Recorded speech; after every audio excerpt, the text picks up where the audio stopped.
नमस्कार साथियों, स्वागत है आप सभी का एक बार फिर से आपके अपने YouTube चैनल पर। साथियों, आज इस वीडियो के माध्यम से हम चर्चा करने वाले हैं कि क्या उत्तर प्रदेश में पंचायत चुनाव अब 2026 में नहीं होंगे। क्या अब उत्तर प्रदेश का पंचायत चुनाव 2027 के विधानसभा चुनाव के साथ ही होंगे। साथियों, इसके पीछे कोई कानूनी प्रक्रिया है या फिर कोई राजनीतिक कारण। तो साथियों, आज इस वीडियो के माध्यम से हम इसी विषय पर चर्चा करने वाले हैं। साथियों, वीडियो को शुरू करते हैं उससे पहले यदि आप हमारे चैनल पर नए आए हैं तो प्लीज़ चैनल को सब्सक्राइब कर लें और बेल आइकन को भी प्रेस कर लें। और हाँ साथियों, इस वीडियो को ज़्यादा से ज़्यादा शेयर भी करें। साथियों, उत्तर प्रदेश में आगामी 2026 में प्रस्तावित त्रिस्तरीय पंचायत चुनाव को लेकर एक बहुत बड़ा अपडेट सामने आया है। साथियों, सूत्रों और राजनीतिक गलियारों में चर्चा है कि पंचायत चुनाव अब अगले साल तक टल सकते हैं। यानी साथियों, संभावना यह जताई जा रही है कि पंचायत चुनाव और 2027 का विधानसभा चुनाव एक साथ कराए जा सकते हैं। साथियों, आपको बता दें कि उत्तर प्रदेश चुनाव की तैयारियां जोरों पर थी। जिला स्तर पर प्रशासनिक कवायद भी शुरू हो चुकी थी और उम्मीद जताई जा रही थी कि अगले कुछ महीनों में पंचायत चुनाव की तारीखों का ऐलान कर दिया जाएगा। लेकिन साथियों, ताज़ा घटनाक्रम ने इस प्रक्रिया पर रोक लगा दिया है। साथियों, सबसे बड़ी वजह बताई जा रही है कि पिछड़ा वर्ग आयोग यानी ओबीसी आयोग का अभी तक गठन ना हो पाना। साथियों, आपको बता दें कि ओबीसी आयोग का कार्यकाल अक्टूबर 2025 में ही समाप्त हो चुका है।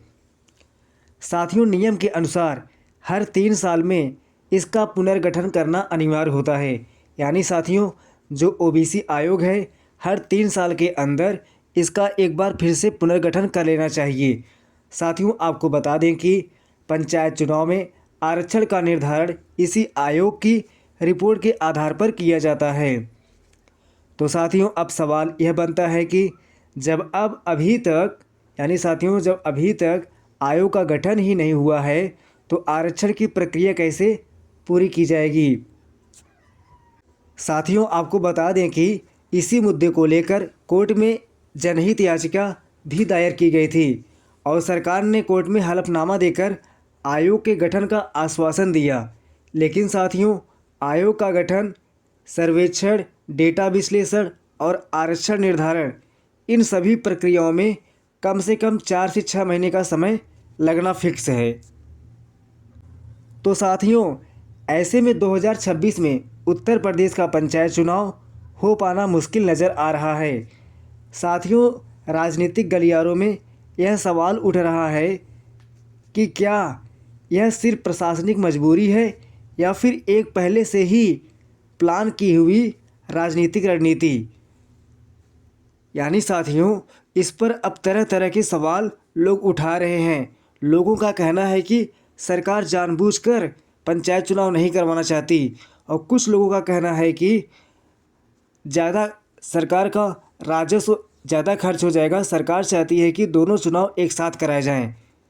साथियों, आपको बता दें कि विशेषज्ञों का मानना है कि विधानसभा चुनाव से ठीक पहले पंचायत चुनाव कराना किसी भी दल के लिए जोखिम भरा हो सकता है।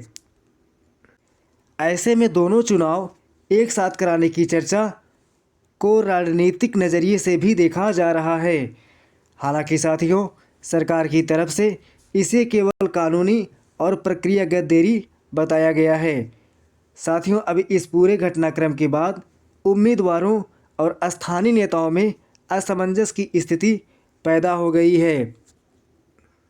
साथियों, गाँव में बहुत से भावी प्रत्याशी महीनों से तैयारी कर रहे थे, लेकिन अब चुनाव टलने की अटकलों ने उनकी रणनीति को भी प्रभावित कर दिया है। साथियों, आपको बताना चाहता हूं कि जो भी भावी उम्मीदवार थे, गांव में अपने अपने तरीके से सभी लोग प्रचार प्रसार शुरू कर दिए थे। उनका कहना था कि उत्तर प्रदेश में पंचायत चुनाव सन्निकट हैं, तो हम लोग भी अपनी तैयारी करते रहें।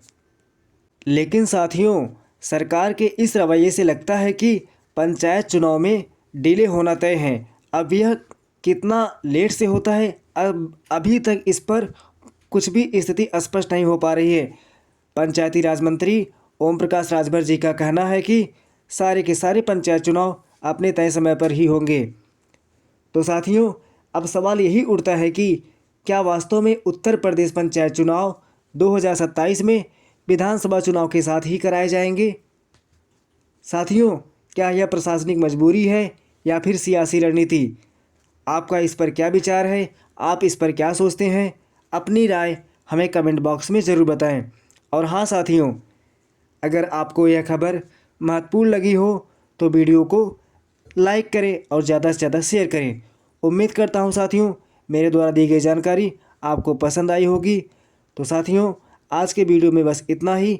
मिलते हैं नेक्स्ट वीडियो में एक नई जानकारी के साथ, पंचायत चुनाव से जुड़ी एक बड़े अपडेट के साथ। तो साथियों, आज के लिए बस इतना ही। तब तक के लिए धन्यवाद।